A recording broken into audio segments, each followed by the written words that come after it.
We continue the story of going from tragedy to triumph today. Welcome to another look into the life and message of Elizabeth Elliot, who called us to live to a higher standard every day, to not be satisfied with throwing a little religion into life as a shallow substitute for giving God our best. As this series continues in the coming weeks, we hear from family, friends, and others. They were influenced by Elizabeth's life and message. Maybe you've heard many times about the 5 missionaries who were killed by the Alca Indians in Ecuador. In this series, we've been hearing from the 4 wives. We heard from Barbara Udarian and Marilou McCauley last time. Today it's Marj St. Vanderpoy and Olive Fleming Liefeld. Also joining us is a friend of Elizabeth, a writer who traveled to Ecuador and had knowledge of all the missionary wives, Della Healy. Della, our first guest today is Marj St. Vanderpoy. Marj was spectacular. She, they used to call her the little general. She just kept everybody in line, lovingly in line, and always knew what was happening, and was very wise. She was very wise. We were friends for, I guess, 20 years, something like that, anyway, because she used to speak around, too.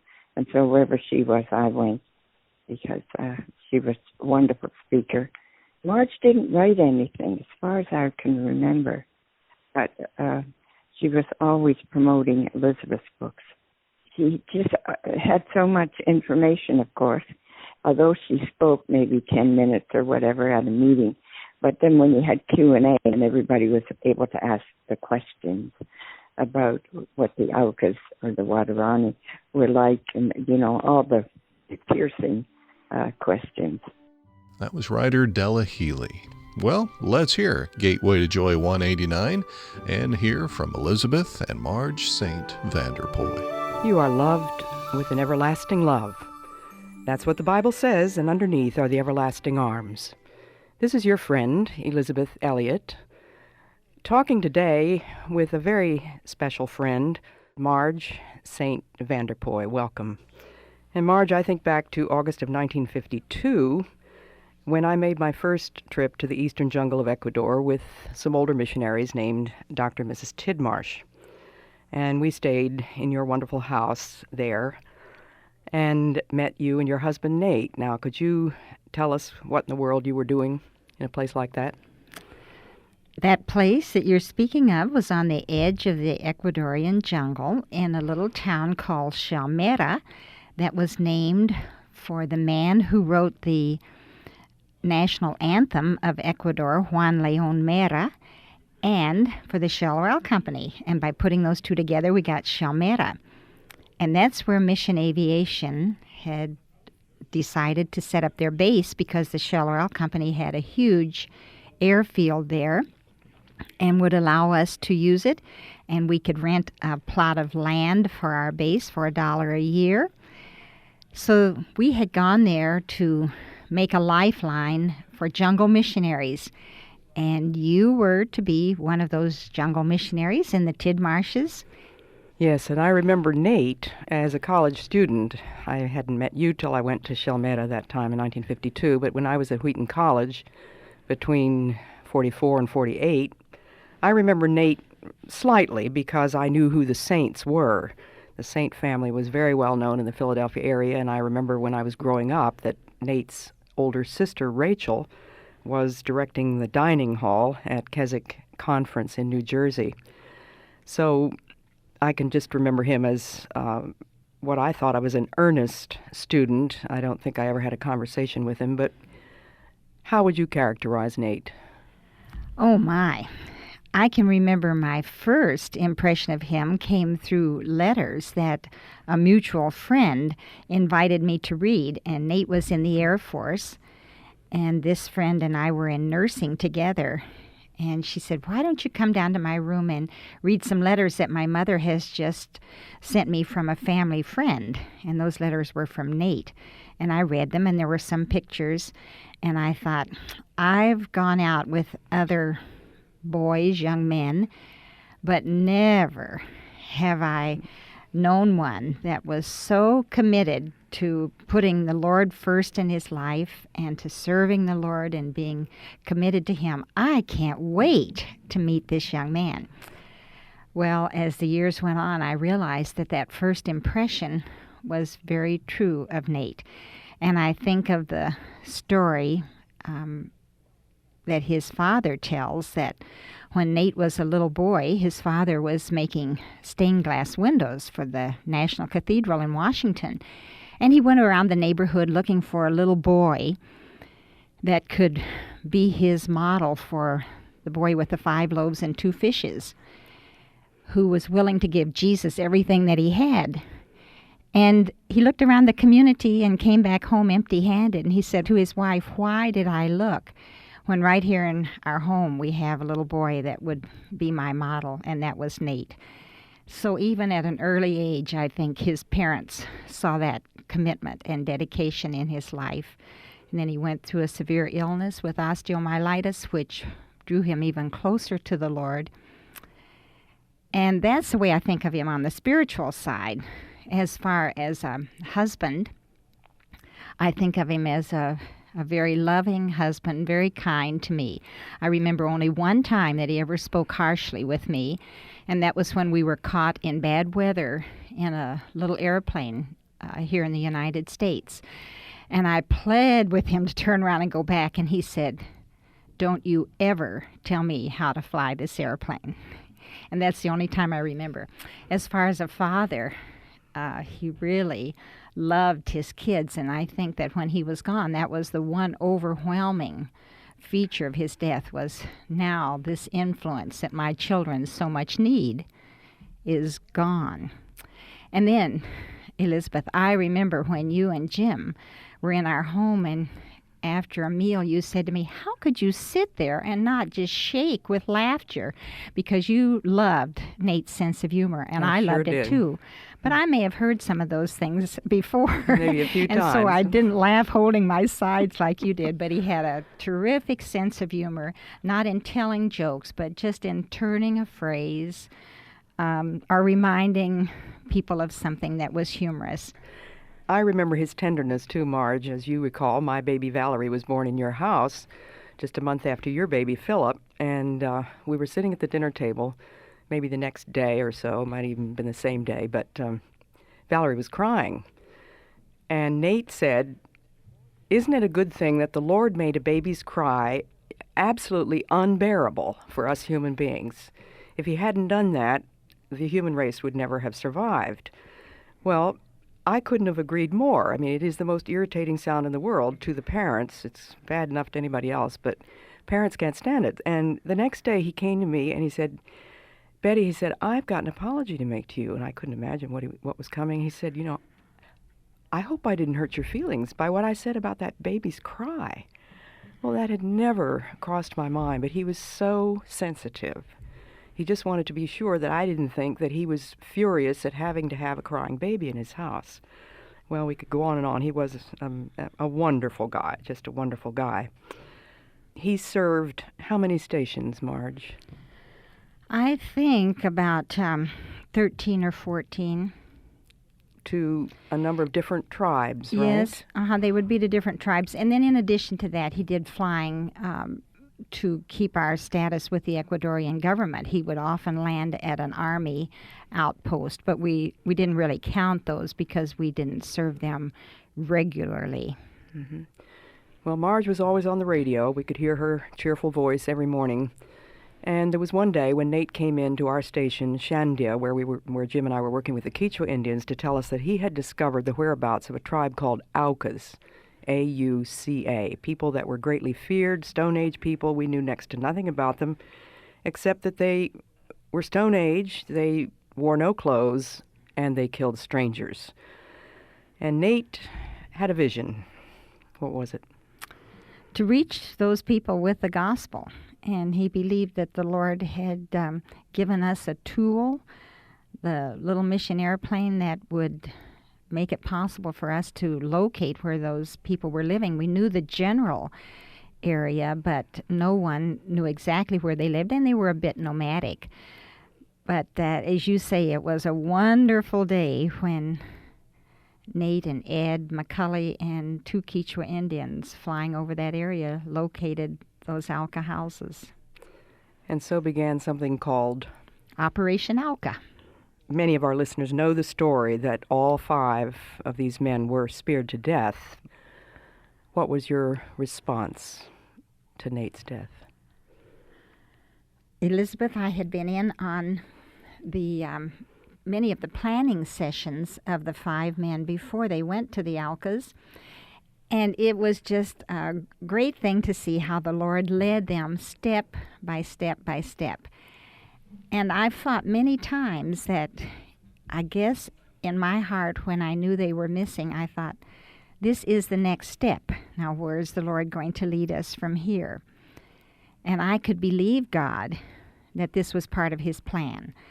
The thing I couldn't quite believe him for was how could I raise 3 children without Nate?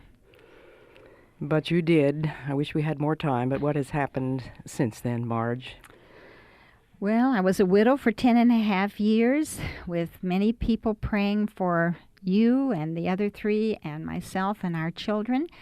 And I think God answered those prayers, and they were happy and good years. And I happily thought of myself as Nate's widow, and never wanted to remarry, at least until my children were all raised. And then a widower that had been a family friend came into my life, Abe Vanderpoy, and he had 3 children, and we joined our families together.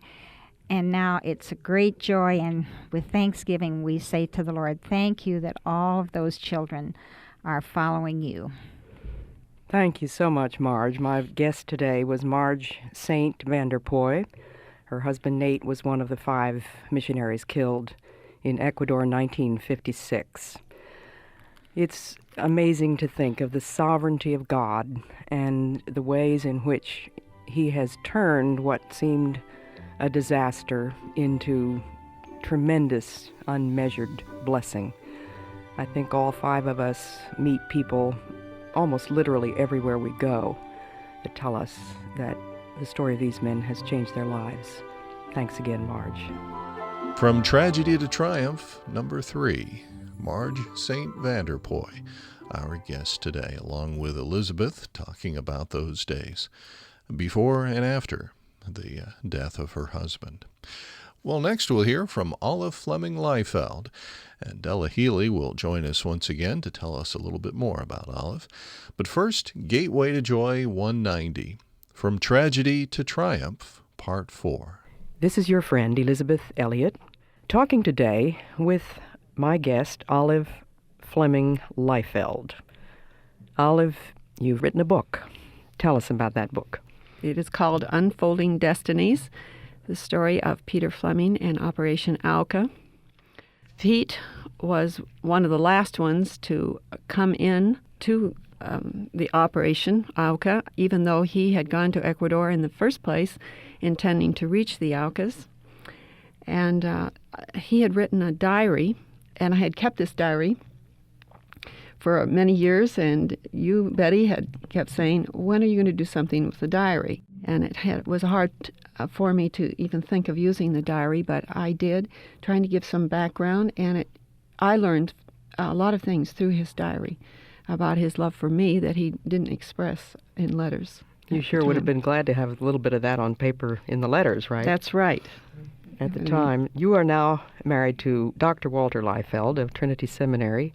And didn't you and Walt make a visit to Ecuador just before you wrote this book? No, it was after. Actually, I had finished writing. Oh, is that right? And we had an opportunity of going to Colombia, and I said, if I'm going to Colombia, I must go to Ecuador and get down to the jungles. And so all the arrangements were made through Rachel, and we took our youngest daughter, down.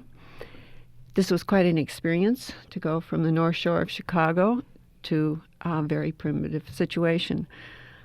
But I was excited. I was looking forward to seeing these people. I had already met Chemo and Comey years ago when they were here in the United States. Who were they?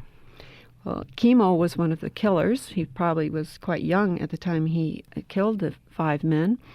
And Comey is the son of Kita, who was the head, Sort of the leader of the leader of killers. of the group. Yes, we're talking about the Auca tribe, A-U-C-A, the Auca Indians of Ecuador, who killed 5 missionaries, one of whom was Pete Fleming, my guest's husband. Now, let's go back a little bit, and I'd like to know your background, Olive. Where are you from, and where did you meet Pete? Pete and I grew up together in the same church out in Seattle. We had known each other from the time we were very little. Our parents were very good friends. And it wasn't until I was about 17 that Pete and I started dating. He was, I think, a little more interested in me at the time. I was too young to think about marriage or anything like that. But we, as the years went by, we grew together. We believed that God had brought us together, and Pete wanted to serve the Lord in a teaching ministry, either in the university and also in a church ministry. And Pete had a master's degree, right? Yes, he literature? had just gotten his master's degree in American literature, and that's what he had hoped to teach. So how in the world did he end up in the jungle of South America? He had been getting letters from Jim. He knew Jim was coming, and they had planned to meet together. This is Jim Elliott. Jim who was Elliott. my husband. And Jim came on a Sunday to Seattle, and about a month later, Pete told me of his conversation with Jim that Sunday and of his decision to go to Ecuador. What in the world had Jim said? I'm not all sure, except that Jim had told Pete that he was looking for another single fellow to go with him. He just had lost 2 of his friends to marriage. And so Pete told me all of this about these 2 that had gotten married. And there was nothing to keep him at home. He felt that this was the answer to his own searching as to where God would have him. And he didn't see it as something that maybe a long term. He believed that someday God would put him into teaching, but he believed that he needed to prepare himself, as Timothy did, in doing evangelism before he even went out and teach. I certainly know that Jim Elliott had what he himself, I guess, would have called a sledgehammer personality. He accused me of being a sledgehammer type, but he did have a way of going around on the college campus and grabbing guys by the arm and saying, "Hey, buddy, how come you're not going to the mission field?" And if they stuttered and stumbled around and said, "Well, I don't know, I just don't really feel called," he would say, "Well, buddy, you don't need a call, you need a kick in the pants." And I think he really administered a sort of a kick in the pants to both Ed McCulley, whom you've also heard about this week, and to his good buddy, Pete Fleming. But as you say, when Ed disappointed him by getting married and another friend had disappointed him by getting married, he thought, well, here's a guy who's still single, maybe I can persuade him to go with me to Ecuador. Is that more or less Yes, I think that accurate? was it. And also that Pete had so much learning, he had so much gift. Why was he going on to seminary? He already had more than he needed to tell these people. Well, how did you yourself come to terms with being the wife of a missionary when you, I suppose, at one time had hopes of being the wife of a university professor? Well, it was the fact that Pete had told me it was over between us and that he was going out single and that he could not hold me to any commitment that was so hard on me. It was very devastating, and at that point he said, "We're not even going to write letters. It is over." Was that an engagement? Was it? No, it was. We had a commitment. We knew he was going to be going away to either Fuller or perhaps the service, and I knew he was going to be gone, and we had planned that we would be married in 3 years. Well, so you must have been perhaps more than a little bit upset with this guy, Jim Elliott, were you? I was very upset with Jim Elliott. And it took me a long time to get over that. And every time that, when you and Jim got engaged, then I thought, oh, probably now Pete will think about it. And that's just exactly what happened. And then when you got married, I thought, oh, well, now it's going to be my turn. And that's exactly what happened. It did happen. Well, we could look back on all these things and try to figure them out, but it's a wonderful thing to know that the Lord is sovereign, He's in charge. So you and Pete had been working in the jungle, single, with Jim in a place called Shandia. Then you got married, and he went back to the States and married you, right? And then brought you back to Quito, and what'd you do there? We were there almost 9 months as I was learning the language. And at that time, during that time, I had 2 miscarriages, and I seemed to be more sick than I was well. And Pete, you had all sorts of jungle missionaries like the McCulleys and the Elliots landing on you every now and then. Yes, and they're important guests. Parents. Oh, they're important parents. Oh, you didn't. And I never had run a home in the United States, so it was quite an experience, especially to have an Indian who didn't speak very much Spanish to help me in the home. And you didn't speak very much Quechua, I'm sure. None.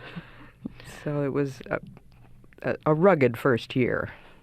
Yes. And you went then from Quito to the jungles, and the first thing we did, we went to a Quechua conference. Jim and Pete were in charge of that Quechua conference, and it was at that time that Ed and Nate were flying over the jungles and found the Aucas. Oh, really? I'd forgotten about that juxtaposition. So you went to a little place called Puyapungu. Is that After right? that, yes. A place that Jim and I had been in for a short time.